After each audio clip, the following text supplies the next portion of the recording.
ಅವಳೇನಾದ್ರೂ chairman ಆಗಿ ಊರಿಗೆ ಸರಿಯಾಗಿ ಕೆಲಸ ಮಾಡದೇ ಇದ್ದಿದ್ರೆ ನಮ್ಮ ಮನೆಗೆ ಕೆಟ್ಟ ಹೆಸರಲ್ವಾ? ಕಲಿತಿದ್ಲು. ಅನುಭವ ಬರೋದೇ ಕಲಿಕೆಯಿಂದ ಅಲ್ವಾ? ಆದ್ರೆ ಏನಾದ್ರೂ ಮಾಡ್ಬೇಕು ಅನ್ನೋ ಮನ್ಸಿತ್ತಲ್ವಾ ಅವಳಿಗೆ? ಮಾಡಬೇಕು ಅಂತ ಹೇಳ್ಬಿಟ್ಟು ಆಸೆ ಇಟ್ಕೊಳೋದಲ್ಲ, ಮಾಡೋ ಛಲ ಬೇಕು ಮತ್ತು ಅದಕ್ಕೆ ಯೋಗ್ಯತೆ ಬೇಕು. ಚೇರ್ಮನ್ಗಿರಿ ಅಧಿಕಾರ ಮೆರೆಯೋದಿಕ್ಕಿದೆ ಅಂತಲ್ಲ, ಊರಿಗೆ ಒಳ್ಳೆ ಕೆಲಸ ಮಾಡೋವಂಥ ಒಂದು ಧ್ಯೇಯ ಇಟ್ಕೊಂಡ್ಬಿಡ್ಬೇಕು. ಪಿಂಕಿಗೆ ಏನನ್ನಿಸ್ತು, ನನಗೊಂದು ಸ್ಥಾನ ಸಿಗತ್ತೆ, ನಾನು ಮೆರಿಬೋದು, ಹಾಗೆ ಹೇಗೆ ಅಂತ ತಿಳ್ಕೊಂಡಿದ್ಲವಳು. ಅವಳಿಂದ ಯಾವ ಒಳ್ಳೆ ಕೆಲಸ ಅಪೇಕ್ಷೆ ಮಾಡೋಕ್ಕಾಗತ್ತೆ? ಏನ್ ಮಾಡ್ತಿದ್ಲೋ ಬಿಡ್ತಿದ್ಲೋ, ಒಟ್ನಲ್ಲಿ ನನ್ನಿಂದ ಅವಳಿಗೆ ಅವಕಾಶ ತಪ್ತಲ್ವಾ? ಬಿಡು, ನೀನೇನು ಬೇಕು ಅಂತ ಮಾಡಿಲ್ವಲ್ಲ. ಆದ್ರೆ ಅದನ್ನ ಅವಳು ನಂಬ್ತಿಲ್ವಲ್ಲ. ಅವಳು ನಂಬಲಿ ನಮ್ದೇ ಇರಲಿ, ಇನ್ನೊಬ್ಬರ ಮೇಲೆ ಗೂಬೆ ಕೂಡಿಸ್ಬೇಕಾಗಿತ್ತು, ಕೂಡಿಸಿದ್ಲು. 4 ದಿವಸ ಹಾರಾಡ್ತಾಳೆ, ಆಮೇಲೆ ತೆಪ್ಪಕ್ಕೆ ಕೂತ್ಕೊಳ್ತಾಳೆ. ನನ್ನ ಮೇಲೆ ಮಾಡ್ತಿರೋ ಆರೋಪ ಸುಳ್ಳು ಅಂತನಾದ್ರೂ ನಾನು ಪ್ರೂವ್ ಮಾಡ್ಬೇಕಲ್ವಾ? ಈಗ ನಾನು ಸುಮ್ಮನೆದ್ಬಿಟ್ರೆ ನನ್ನಿಂದಾನೇ ತಪ್ಪಾಗಿದೆ, ನಾನು ಬೇಕು ಅಂತ ಹೀಗೆ ಮಾಡಿದ್ದೀನಿ ಅಂತ ಆಗುತ್ತೆ. ನನ್ನಿಂದ ಹೀಗಾಗಿಲ್ಲ ಅಂತ ಅವಳಿಗೆ ಮಂದಟ್ಟು ಮಾಡಬೇಕು.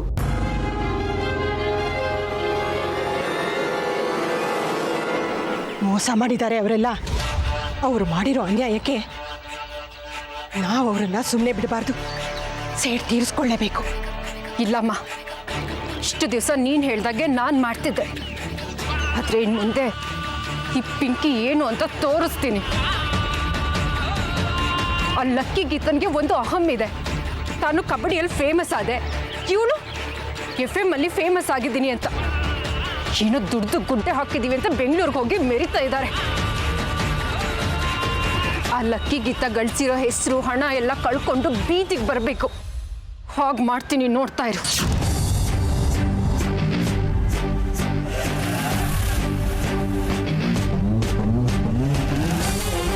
ಈ ಕಿಚ್ಚು ಬಿಡಬೇಡ ಪಿಂಕಿ, ಮತ್ತೆ ಮೆತ್ತಗಾಗ್ಬಿಡ್ಬೇಡ.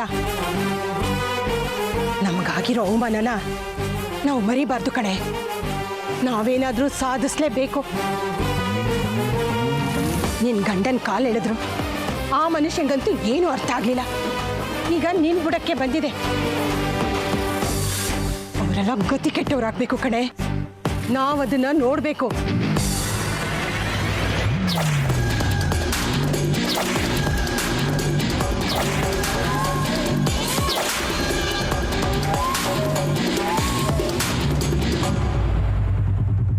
ನೋಡು, ನೀನು ಏನೇ ಮಾಡು, ಅವಳು ನಿನ್ನನ್ನು ನಂಬಲ್ಲ. ನಾನು ಅದನ್ನೇ ಹೇಳ್ತಾ ಇದ್ದೀನಿ, ಆ ವಿಷಯ ಬಿಟ್ಬಿಡು ಅಂತ. ಅದನ್ನೇ ತಲೆಗೆ ಹಾಕೊಂಡಿದ್ದಾಳೆ. ಹಾಗೆ ಬಿಡಕ್ಕಾಗಲ್ಲ ಮಾವ, ಸಂಬಂಧನೇ ಹಾಳಾಗತ್ತೆ ಹಾಗೆ ಬಿಟ್ರೆ. ಚಿಕ್ಕ ವಯಸ್ಸಿಂದ ಜೊತೆಗಿದ್ದೀವಿ, ಜೊತೆಗೆ ಬೆಳೆದಿದ್ದೀವಿ, ಒಂದೇ ಮನೆಗೆ ಸೊಸೆಂದ್ರಾಗಿ ಬಂದಿದ್ದೀವಿ. ಇಂಥ ಸಣ್ಣ ವಿಷಯಕ್ಕೆ ಮನಸ್ತಾಪ ಬಂದು ಮನೆ ವಾತಾವರಣ ಹಾಳಾಗಬಾರ್ದಲ್ವಾ? ಅದಕ್ಕೆ ನಾನು ತಪ್ಪು ಮಾಡಿಲ್ಲ ಅನ್ನೋದನ್ನ ಅವಳಿಗೆ ಅರ್ಥ ಮಾಡಿಸ್ತೀನಿ. ದೊಡ್ಡಪ್ಪನೇ ಹೇಳ್ತಾ ಇದ್ದಾರೆ ಬಿಟ್ಬಿಡು ಅಂತ. ಯಾಕೆ ಹಠ ಮಾಡ್ತೀಯಾ? ಹಠ ಅಂತಲ್ಲ ಲಕ್ಕಿ ಅವರೇ, ಮನೆ ದೃಷ್ಟಿಯಿಂದ ಈ ಕೆಲಸ ಆಗಬೇಕು. ನಿಮ್ಗೇನು ತೊಂದರೆ ಆಗಲ್ಲ ಬಿಡಿ, ನಿಮ್ಮನ್ನು ಯಾರನ್ನೂ ಇದರಲ್ಲಿ ಎಳೆಯಲ್ಲ.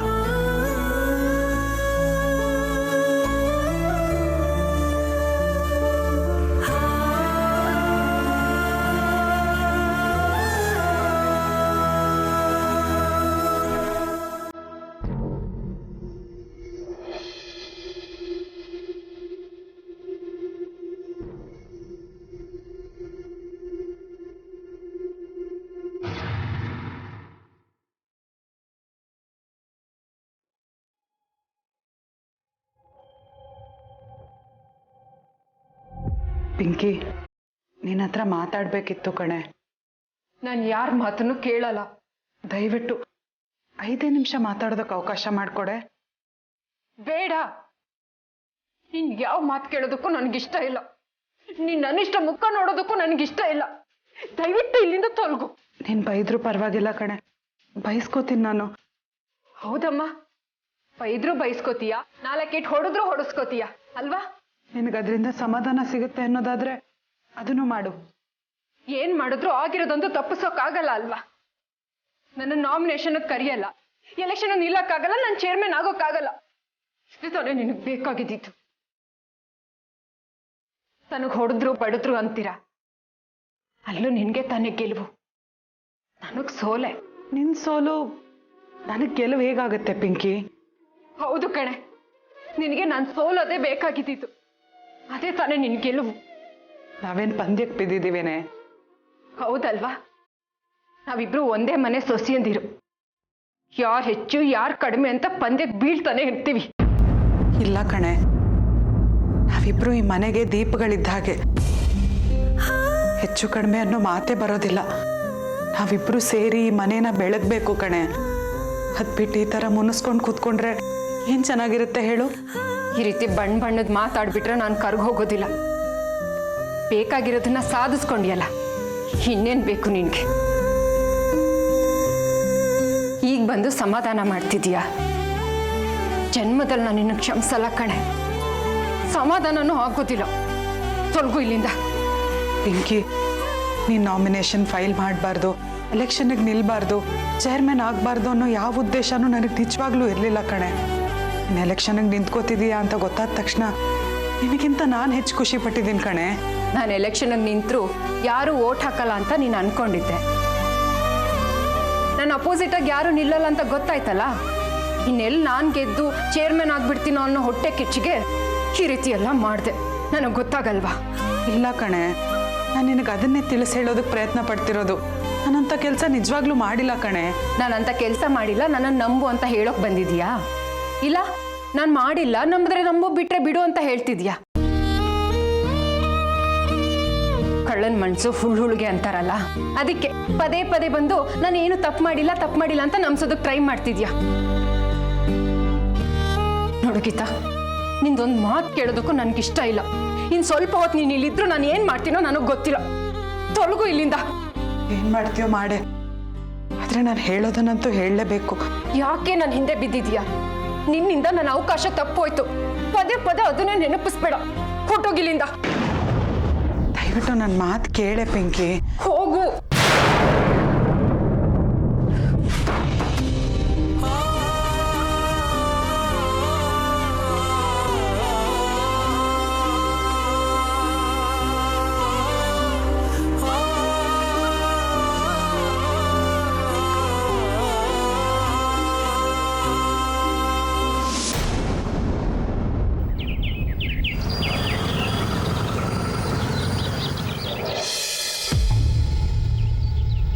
I like him. ಬರೀ ಲೈಕ್ ಅಷ್ಟೇ ನಿಜವಾಗ್ಲೂ ಬೇರೆ ಏನಿಲ್ವಾ? ಹೇಳಿ ಮ್ಯಾಮ್, ಹೇಳಿ ಮನಸ್ಸಿಗೆ ಏನು ಅನ್ಸುತ್ತೆ ಅದನ್ನ ಹೇಳಿ. Yes, I love him. Sorry, ನಾನು ಈ ತರ ಹೇಳ್ತೀನಿ ಅಂತ ಅನ್ಕೊಂಡಿರ್ಲಿಲ್ಲ. I love you, Lucky.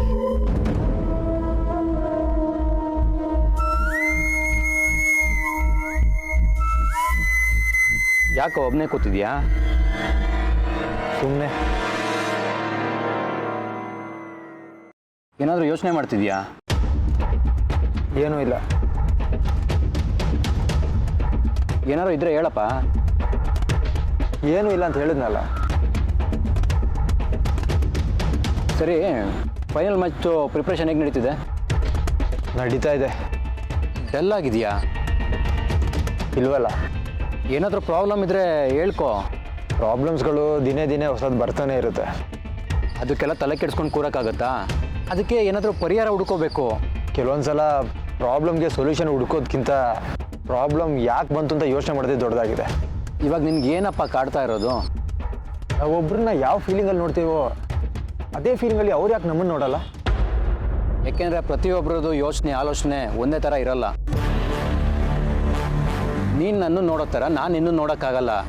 ನೀನು ಯೋಚನೆ ಮಾಡೋ ಥರ ನಾನು ಯೋಚನೆ ಮಾಡೋಕ್ಕಾಗಲ್ಲ. ಯಾಕೆಂದರೆ ನಿನ್ನ ಕ್ಯಾರೆಕ್ಟ್ರೇ ಬೇರೆ, ನನ್ನ ಕ್ಯಾರೆಕ್ಟ್ರೇ ಬೇರೆ.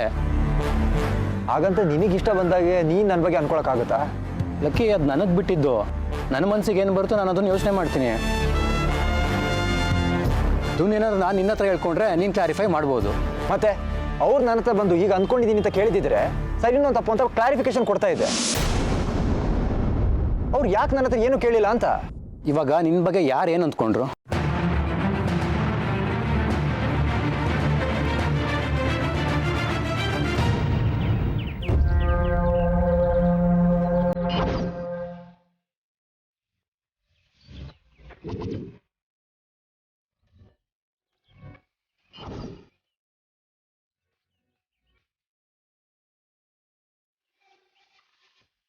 ಏನೇ ಯೋಚನೆ ಮಾಡ್ತಿದೀಯಾ? ಇನ್ನೇನು ಯೋಚನೆ? ನನಗಿರೋದು ಒಂದೇ ಯೋಚನೆ. ನಾನು ಅನ್ಕೊಂಡ ಹಾಗೆ ಆ ಲಕ್ಕಿ ಗೀತಾ ಬೀದಿಗೆ ಬರಬೇಕು. ಅದು ಬಿಟ್ರೆ ಇನ್ಯಾವ ಯೋಚನೆನೂ ನನ್ನ ಹತ್ರ ಸುಳಿತಿಲ್ಲ ಅಮ್ಮ. ನನಗೂ ಅದೇ ಯೋಚನೆ ಆಗಿದೆ ಪಿಂಕಿ. ಆದ್ರೆ ಅದು ಅಷ್ಟು ಸುಲಭ ಅಲ್ಲ. ಸುಲಭ ಅಲ್ಲ ಅಂತ ನನಗೂ ಗೊತ್ತಮ್ಮ. ಆದ್ರೆ ನಾನಂತೂ ಅವ್ರನ್ನ ಸುಮ್ಮನೆ ಬಿಡಲ್ಲ. ಇದಕ್ಕೊಂದು ದಾರಿ ಹುಡುಕ್ತೀನಿ. ನಾನು ಇಷ್ಟು ದಿನ ಆ ಐಡಿಯಾ ಈ ಐಡಿಯಾ ಅಂತ ಸಾಕಷ್ಟು ತಲೆ ಉಪಯೋಗಿಸ್ದೆ, ಏನೇನೋ ಪ್ಲಾನ್ ಮಾಡಿದೆ. ಆದ್ರೆ ಯಾವುದು ಪ್ರಯೋಜನಕ್ಕೆ ಬರಲಿಲ್ಲ, ಏನೂ ವರ್ಕೌಟ್ ಆಗಲಿಲ್ಲ. ಅದಕ್ಕೆ ಯೋಚನೆ ಮಾಡೋದನ್ನೇ ಬಿಟ್ಬಿಟ್ಟಿದ್ದೀನಿ. ಹಾಗಂತ ನೀನು ಕೈ ಕಟ್ಕೊಂಡು ಕೂತ್ಕೋಬೇಡ ಪಿಂಕಿ. ನೀನು ನನ್ನ ಮಗಳು, ಬುದ್ಧಿವಂತೆ, ಚಿಕ್ಕ ವಯಸ್ಸು ನಿಂದು, ಯೋಚನೆಗಳು ಹರಿತವಾಗಿರುತ್ತೆ. ಛಲ ಬಿಡದ ತ್ರಿವಿಕ್ರಮಂತರ ಅವ್ರ ಹಿಂದೆ ಬಿದ್ದು ಅವರು ನೆಲ ಕಚ್ಚೋ ಹಾಗೆ ಮಾಡಲೇಬೇಕು. ನೀನು ಹಣ ತೊಟ್ಟಿದ್ದೀಯಾ, ಯಾವುದೇ ಕಾರಣಕ್ಕೂ ತಡಿಬೇಡ ಪಿಂಕಿ. ಇಲ್ಲಮ್ಮ, ನಾನು ಅದನ್ನ ಮರೆಯೋದಿಲ್ಲ. ಪ್ರತಿ ಹೆಜ್ಜೆನೂ ಎಚ್ಚರಿಕೆಯಿಂದ ಇಡ್ತೀನಿ. ನನ್ನ ಬುದ್ಧಿನೆಲ್ಲ ಉಪಯೋಗಿಸಿ ನಾನು ಅನ್ಕೊಂಡ ಹಾಗೆ ನಾನು ಮಾಡ್ತೀನಿ. ಆ ಲಕ್ಕಿ ಗೀತಾ ಹೆಸರು ಹಣ ಎಲ್ಲ ಕಳ್ಕೊಂಡು ನೆಲ ಕಚ್ಚಬೇಕು. ಮತ್ತೆ ಯಾವತ್ತೂ ಅವರು ಮೇಲಕ್ಕೆ ಕೇಳಬಾರ್ದು. ಹಾಗೆ ಮಾಡ್ತೀನಿ.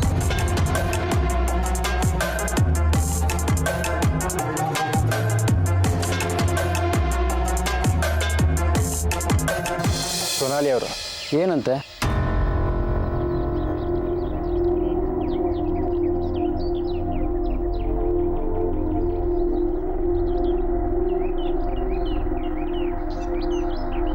ಸೊನಾಲಿ ಅವರು ನನ್ನ ಲವ್ ಮಾಡ್ತಾ ಇದ್ದಾರಂತೆ. She's in love.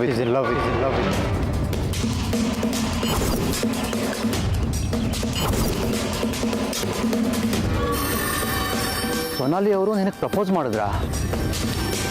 ಅವತ್ತು ಲಂಚ್ ಇವೆಂಟ್ ಆರ್ಗನೈಸ್ ಮಾಡಿದಾರಲ್ಲ, ಅಲ್ಲಿ ಪ್ರಪೋಸ್ ಮಾಡಿದ್ರು. ಅವ್ರಿಗೇನಾದ್ರು ತಲೆ ಕೆಟ್ಟಿದ್ಯೇನೋ? ಮದುವೆ ಆಗಿರೋನ ಯಾರು ಲವ್ ಮಾಡ್ತಾರಾ? ಅಷ್ಟು ಕಾಮನ್ ಸೆನ್ಸ್ ಇಲ್ವಾ ಅವ್ರಿಗೆ?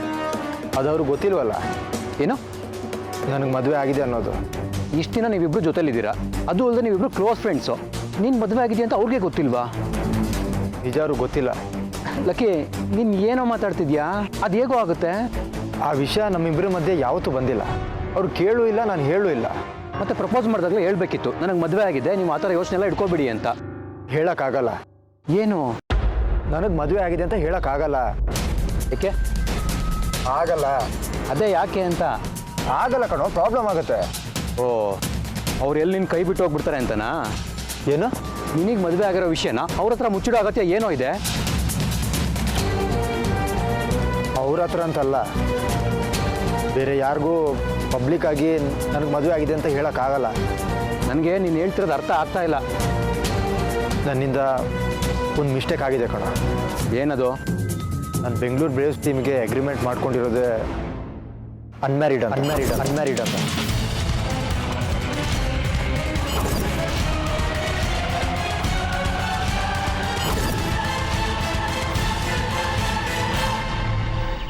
ಇದೆಲ್ಲ ಕೇಳಕ್ಕೇನೋ ಚೆನ್ನಾಗಿದೆ, ಆದ್ರೆ ಆಗ್ಬೇಕಲ್ಲ. ಆಗತ್ತೆ, ಆಗೇ ಆಗತ್ತೆ. ಆಗೋ ಥರ ನಾನು ಮಾಡ್ತೀನಿ. ಹೌದೇನೆ ಪಿಂಕಿ? ಏನ್ ಅನ್ಕೊಂಡಿದ್ಯಾ? ನೋಡು, ನೀನ್ ಏನೇ ಅನ್ಕೊಂಡ್ರು ನನ್ನ ಹತ್ರ ಹೇಳ್ಕೊ. ಏನಾದ್ರೂ ತಪ್ಪಿದ್ರೆ ಅದನ್ನ ಸರಿಪಡಿಸ್ಕೋಬಹುದು. ಅದು ಬಿಟ್ಟು ನಾನು ಮೊದಲು ಮಾಡ್ತಿದ್ನಲ್ಲ ಆ ಥರ ನೋಡ್ತಾ ಇರು ಅಂತ ಅನ್ಕೊಂಡಿರ್ಬೇಡ.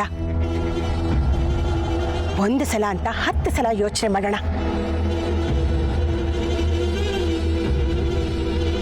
ಯಾವುದೇ ಕಾರಣಕ್ಕೂ ಒಂದು ಸಲ ಮುಂದೆ ಇಟ್ಟ ಹೆಜ್ಜೆನ ಹಿಂತೆಗಿಬಾರ್ದು.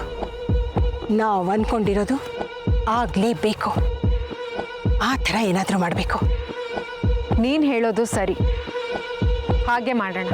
ಮತ್ತೆ ಹೇಳೆ, ಏನು ಯೋಚನೆ ಮಾಡಿದೀಯಾ ಅಂತ? ಅಮ್ಮ, ಅವರು ಕಬಡ್ಡಿ ಲೀಗ್ಗೆ ಸೆಲೆಕ್ಟ್ ಆದಾಗಿಂದ ಅವ್ರ ಅದೃಷ್ಟನೇ ಕುಲಾಯಿಸ್ತು. ಆ್ಯಡ್ಗಳನ್ನ ಮಾಡಿದ್ರು, ಮನೆ ತಗೊಂಡ್ರು, ಹಣ ಬಂತು, ಅವರು ಬೆಳೆದ್ರು. ಅಲ್ಲಿಂದ ಏನೇನಾಯ್ತು ಅವ್ರ ಲೈಫಲ್ಲಿ ಅಂತ ಯೋಚನೆ ಮಾಡ್ತಿದ್ದೀನಿ. ಅಲ್ಲಿ ನನಗೆ ಒಂದು ಹಿಂಟ್ ಸಿಕ್ತಮ್ಮ. ಏನೇ ಅದು? ನಿನಗೆ ನೆನಪಿದ್ಯಾ? ಕರ್ನಾಟಕ ಟೈಮ್ಸ್ ಅವರು ಲಕ್ಕಿಗೆ ಮೋಸ್ಟ್ ಡಿಸೈರಬಲ್ ಮ್ಯಾನ್ ಅಂತ ಅವಾರ್ಡ್ ಕೊಟ್ರು. ಅದನ್ನೆಲ್ಲ ಯಾಕೆ ನೆನೆಸ್ಕೋಬೇಕೀಗ? ಅವ್ರು ಉದ್ಧಾರ ಆಗಿರೋದನ್ನ ನೆನೆಸ್ಕೊಂಡ್ರೆ ಹೊಟ್ಟೆ ಉರಿಯುತ್ತೆ ಅಷ್ಟೇ. ಇಲ್ಲಮ್ಮ, ಅವ್ರು ಏನೇನು ಮಾಡಿದ್ರು, ಎಷ್ಟು ಮೆರೆದ್ರು ಅನ್ನೋದನ್ನ ನಾವು ಸಮಾಧಾನವಾಗಿ ನೋಡಬೇಕು. ನನಗಂತೂ ಆಗಲ್ಲಮ್ಮ. ಅವ್ರು ಅಷ್ಟೆಲ್ಲ ಮೆರಿತಾ ಇರೋದನ್ನ ನೋಡಿದ್ರೆ ಹೊಟ್ಟೆ ಉರಿಯುತ್ತೆ, ತಲೆ ಕೆಡುತ್ತೆ ಅಷ್ಟೇ. ಏನೋ ನೀನು ಒಂದಾದ್ಮೇಲೆ ಒಂದು ಹೊಸ ವಿಷಯಗಳು ಹೇಳ್ತಾನೆ ಇದೆಯಲ್ಲ. ಅದೇ ನಾನು ಮಾಡಿರೋ ತಪ್ಪು. ನಾನು ಅನ್ಮ್ಯಾರಿಡ್ ಅಂತ ಸೈನ್ ಮಾಡಿರೋದ್ರಿಂದ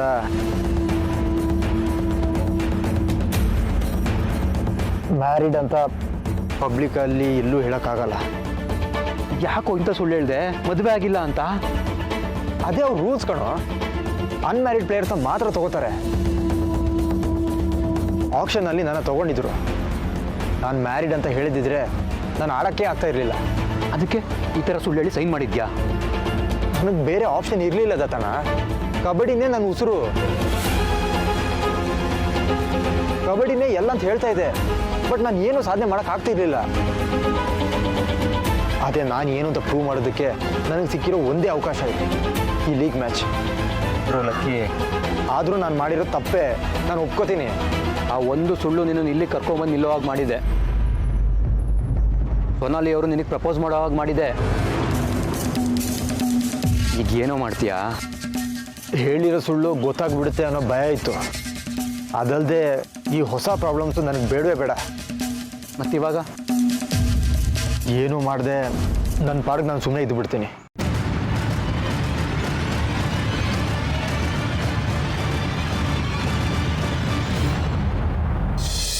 ತಲೆ ಕೆಡಿಸ್ಕೋಬಾರ್ದು. ತಲೆ ಕೆಡಿಸ್ಕೊಂಡ್ರೆ ಹಾಳಾಗೋದು ನಾವೇ. ಲಕ್ಕಿ ಅವರು ಅವತ್ತು ಮೋಸ್ಟ್ ಡಿಸೈರಬಲ್ ಮ್ಯಾನ್ ಅಂತ ಅವಾರ್ಡ್ ತಗೊಂಡಾಗ ಒಂದು ನ್ಯೂಸ್ ಆಗಿತ್ತು. ಅದರಲ್ಲಿ ಮೋಸ್ಟ್ ಎಲಿಜಿಬಲ್ ಬ್ಯಾಚುಲರ್ ಅಂತ ಹಾಕಿದ್ರು. ಯಾಕೋ ಹಾಕಿದ್ರು ಬಿಡು, ಅದನ್ನೆಲ್ಲ ನಾವು ಯಾಕೆ ಲೆಕ್ಕಕ್ಕೆ ಇಟ್ಕೋಬೇಕು? ಇಟ್ಕೋಬೇಕಮ್ಮ, ಅದನ್ನೇ ಲೆಕ್ಕಕ್ಕೆ ಇಟ್ಕೋಬೇಕು. ಯಾಕಂದ್ರೆ ಅದೆಲ್ಲ ಆದಮೇಲೆ ಏನಾಯ್ತು ಅಂತ ಒಂದು ಕ್ಷಣ ಯೋಚನೆ ಮಾಡು. ಮೋಸ್ಟ್ ಎಲಿಜಿಬಲ್ ಬ್ಯಾಚುಲರ್ ಅಂದರೆ ಏನು? ಮದುವೆ ಆಗದೆ ಇರೋರು ಅಂತ ಅಲ್ಲ, ಮದುವೆ ಆಗದೆ ಇರೋರು ಅಂತ ಯಾಕೆ ಬರೀತಾರವರು? ಏನೋ ಬರ್ದಿರ್ತಾರೆ, ಸರಿಯಾಗಿ ತಿಳ್ಕೊಳ್ದೆ. ಗೊತ್ತಿಲ್ಲಮ್ಮ, ಅವರು ಸರಿಯಾಗಿ ತಿಳ್ಕೊಂಡಿದ್ರೋ ಇಲ್ವೋ ಅನ್ನೋದು ನಮಗೆ ಗೊತ್ತಿಲ್ಲ. ಅಥವಾ ಇವ್ರು ಸರಿಯಾಗಿ ತಿಳ್ಕೊಂಡಿದಾರೋ ಇಲ್ವೋ, ಬೇಕು ಅಂತಾನೆ ಹೇಳಿರ್ಬೋದು, ಯಾರಿಗೆ ಗೊತ್ತು? ವಿಚಿತ್ರ ಏನು ಗೊತ್ತಾ, ಅವ್ರು ಹಾಗಂತ ಬರೆದ್ಮೇಲೆ ಸೋಷಿಯಲ್ ಮೀಡಿಯಾಗಳಲ್ಲಿ ಸ್ಟೇಟಸ್ಗಳೆಲ್ಲ ಬದಲಾಯಿತು. ಅದನ್ನ ನಾನು ಇವಾಗ ಯೋಚನೆ ಮಾಡ್ತಿದ್ದೀನಿ. ಅಂದರೆ ಲಕ್ಕಿ ಮತ್ತು ಗೀತಾ ಸೋಷಿಯಲ್ ಮೀಡಿಯಾಗಳಲ್ಲಿ ತಮ್ಮ ತಮ್ಮ ಸ್ಟೇಟಸ್ನ ಸಿಂಗಲ್ ಅಂತ ಹಾಕ್ಕೊಂಡ್ರು. ಯಾಕೆ ಹಾಕ್ಕೊಂಡ್ರು? ಹೌದೇನೆ, ಇವರು ಸೋಷಿಯಲ್ ಮೀಡಿಯಾದಲ್ಲಿ ಶೇರ್ ಮಾಡಿದ ಫೋಟೋಸ್ಗಳನ್ನೆಲ್ಲ ಡಿಲೀಟ್ ಮಾಡಿದ್ದಾರೆ. ಲಕ್ಕಿಯವರು ಅಷ್ಟೇ, ಎಲ್ಲೂ ಕೂಡ ಗೀತಾ ನನ್ನ ಹೆಂಡತಿ ಅಂತ ಹೇಳ್ಕೊಂಡಿಲ್ಲ. ಜೊತೆಗೆಲ್ಲೂ ಗೀತನ್ನ ಕರ್ಕೊಂಡು ಹೋಗಿಲ್ಲ. ಅದೇನು ದೊಡ್ಡ ವಿಷಯನೇನೆ. ಗೀತನ್ನ ನನ್ನ ಹೆಂಡತಿ ಅಂತ ಎಲ್ಲರಿಗೂ ಪರಿಚಯ ಮಾಡ್ಸೋಕ್ಕಾಗತ್ತ? ಅವನು ನೋಡಿದ್ರೆ ಅಷ್ಟೊಂದು ಫೇಮಸ್ಸು. ಗೀತನ್ನ ಎಲ್ರಿಗೂ ಪರಿಚಯ ಮಾಡಿಸಿ ಹಿಡಂಬೆ ಥರ ಇದ್ದಾಳೆ ನನ್ನ ಹೆಂಡತಿ ಅಂತ ಹೇಳ್ಕೊಳಕ್ಕಾಗತ್ತೇನೆ? ಅದಕ್ಕೆ ಕರ್ಕೊಂಡು ಹೋಗಿರಲ್ಲ.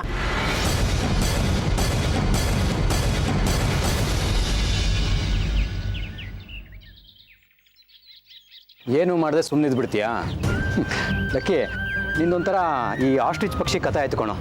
ಅದು ಹೀಗೇನೆ, ಏನಾದರೂ ಡೇಂಜರ್ ಅಂತ ಗೊತ್ತಾದ ತಕ್ಷಣ ತನ್ನ ಕತ್ತನ್ನ ಮಣ್ಣೊಳಗೆ ಕೂತ್ಕೊಂಡು ಕುತ್ಕೊಬಿಡುತ್ತಂತೆ. ಅದು ನೋಡಲಿಲ್ಲ ಅಂದರೆ ತನ್ನ ಪ್ರಾಬ್ಲಮ್ ಎಲ್ಲ ಸಾಲ್ವ್ ಆಗಿಬಿಡುತ್ತಾ? ನಿಂದು ಅಷ್ಟೇ ಲಕ್ಕಿ, ಏನಾದ್ರು ಪ್ರಾಬ್ಲಮ್ ಇದೆ ಅಂತ ಗೊತ್ತಾದ ತಕ್ಷಣ ಅದನ್ನು ಸಾಲ್ವ್ ಮಾಡ್ಕೊಳ್ಳೋಕ್ಕೆ ಟ್ರೈ ಮಾಡಬೇಕು. ಸುಮ್ಮನೆ ಕೈ ಕಟ್ಕೊಂಡು ಕುತ್ಕೊಂಡ್ರೆ ಪ್ರಾಬ್ಲಮ್ಮು ಸಾಲ್ವ್ ಆಗಲ್ಲ. ಕೆಲವೊಂದು ಸಲ ಪ್ರಾಬ್ಲಮ್ ಸಾಲ್ವ್ ಮಾಡೋದಕ್ಕಿಂತ ಸುಮ್ಮನೆ ಇರೋದೇ ವಾಸಿ ಅನಿಸುತ್ತೆ. ಲಕ್ಕಿ, ಅದು ತಪ್ಪು. ನಿನಗೆ ಮದುವೆ ಆಗಿರೋ ವಿಷಯನ ಸೊನಾಲಿ ಅವ್ರಿಗೆ ಹೇಳಿಲ್ಲ ಅಂದರೆ ಅವ್ರು ನೀನು ಹಿಂದೆ ಬರೋದು ಬಿಡೋದಿಲ್ಲ, ನಿನ್ನನ್ನು ಇಷ್ಟಪಡೋದು ಕಡಿಮೆ ಮಾಡಲ್ಲ. ಹಾಗಂತ ನನಗೆ ಮದುವೆ ಆಗಿದೆ ಅಂತ ಹೇಳಿದ್ರೆ ಅದು ಪಬ್ಲಿಕ್ ಆಗಿ ನನ್ನ ಕರಿಯರ್ ಪ್ರಾಬ್ಲಮ್ ಆಗುತ್ತೆ ಕಣೋ. ನೀನು ಹೇಳ್ಕೊಂಡ್ರು ಕಷ್ಟ, ಹೇಳ್ಕೊಂಡಿಲ್ಲ ಅಂದ್ರೂ ಕಷ್ಟನೇ. ಆದರೆ ಸೊನಾಲಿ ಅವ್ರ ಪ್ರಪೋಸಲ್ಗೆ ನೀನು ಉತ್ತರ ಕೊಡಲೇಬೇಕು ತಾನೆ, ಇಲ್ಲಾಂದರೆ ಅವ್ರು ಸುಮ್ಮನೆ ಇರಲ್ಲ ಅನಿಸುತ್ತೆ. ಅಂದರೆ ನೀನು ಒಪ್ಕೊಳಕ್ಕಾಗಲ್ಲ, ಅದು ನನಗೆ ಗೊತ್ತು. ಯಾಕೆ ಒಪ್ಕೋತಾ ಇಲ್ಲ ಅಂತ ನೀನು ಅವ್ರಿಗೆ ರೀಸನ್ ಕೊಡಬೇಕಲ್ವಾ?